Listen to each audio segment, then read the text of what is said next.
السلام علیکم ورحمۃ اللہ وبرکاتہ۔ الحمدللہ والصلاۃ والسلام علی رسول اللہ۔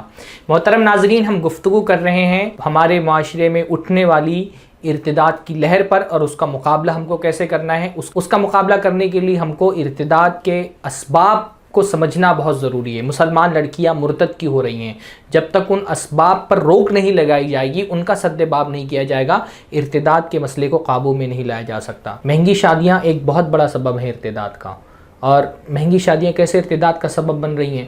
ہم نے نکاح کو اسلام نے جتنا زیادہ آسان کیا تھا، ہم نے اتنا ہی اس کو مشکل بنا دیا ہے۔ ہم کو افسوس کے ساتھ کہنا پڑتا ہے، لیکن ہمارے پاس لڑکیوں کے میسیجز آتے ہیں کہ شیخ ہماری عمر ہو گئی ہے 25 سال 28 سال 30 سال، کوئی رشتہ ہو تو بتاؤ۔ کنواری لڑکیوں کا کام نہیں تھا کہ اپنے لیے رشتے تلاش کرتے، یہ ان کے باپ کا کام تھا، یہ ان کے بھائی کا کام تھا، لیکن ہم نے نکاح کو اتنا مشکل بنا دیا ہوا ہے۔ آج لڑکیاں اگر مرتد ہو رہی ہیں تو اس کی ذمہ دار وہ تو ہیں، اس کی ذمہ دار ہمارا معاشرہ بھی ہے جس نے نکاح کو اتنا مشکل بنا دیا ہے۔ لڑکیوں کے ارتداد کی بہت بڑی وجہ ہے ہمارا نکاح کو مشکل بنا دینا۔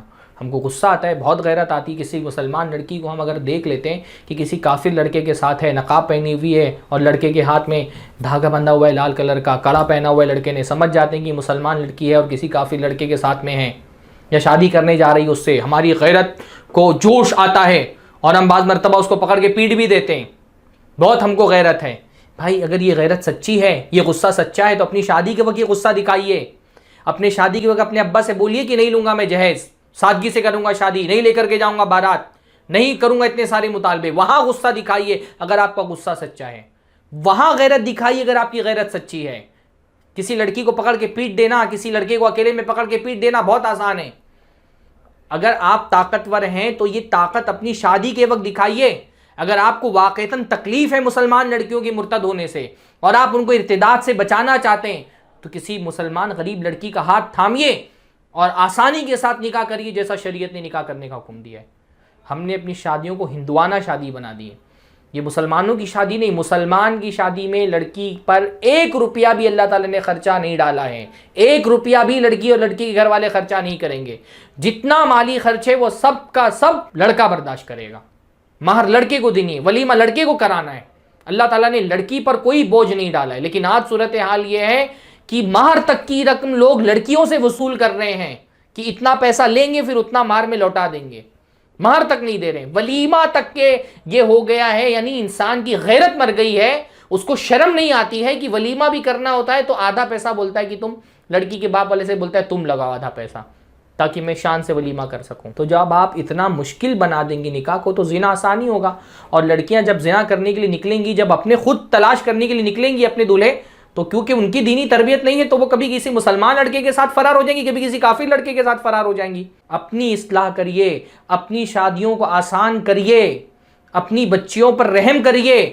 آج یہ لڑکیاں مرتد ہو رہی ہیں، آپ شادیوں کو آسان نہیں کریں گے، کل آپ کی نسلوں میں بھی لڑکیاں مرتد ہوں گی، آپ کے گھر میں بھی بچیاں پیدا ہوں گی، آپ کے حالات بھی تبدیل ہو سکتے ہیں۔ اگر آپ اپنی بچیوں کو، اپنی آنے والی نسلوں کو ارتداد سے بچانا چاہتے ہیں تو اس کے لیے بہت بڑا کام آپ کو یہ کرنا پڑے گا، اور یہ سمجھیے ایک طرح کا جہاد ہے۔ آپ کو جہیز کی رسم کے خلاف جہاد کرنا پڑے گا، آپ کو مہنگی شادیوں کے خلاف جہاد کرنا پڑے گا۔ ایک جہاد وہ تھا جو حضرت ابوبکر نے مرتد لوگوں کے خلاف کیا تھا، زکوٰۃ نہ دینے والوں کے، ارتداد والوں کے خلاف کیا تھا۔ آج اگر ارتداد کے خلاف جہاد کرنا ہے تو یہ جہاد اپنی سوسائٹی میں، اپنی کمیونٹی میں جہیز مانگنے والوں کے خلاف کرنا پڑے گا، اپنی نفس سے جہاد کرنا پڑے گا جو آپ کو اس بات پر ابھارتی ہے کہ جہیز مانگو۔ یہ مہنگی شادیاں اگر ختم نہیں ہوں گی، ہم ارتداد کا مقابلہ نہیں کر سکتے ہیں، یہ سمجھنا ضروری ہے۔ اور میں یہ سمجھتا ہوں کہ جس کی بھی معاشرے پر نگاہ ہے ارتداد کے فتنے کو وہ دیکھ رہا ہے غور سے، وہ یہ سمجھ سکتا ہے کہ مہنگی شادیاں ارتداد کا بہت بڑا سبب ہیں۔ اللہ تعالی ہم سب کو شادیوں کو آسان کرنے کی توفیق نصیب فرمائے۔ والسلام علیکم ورحمۃ اللہ وبرکاتہ۔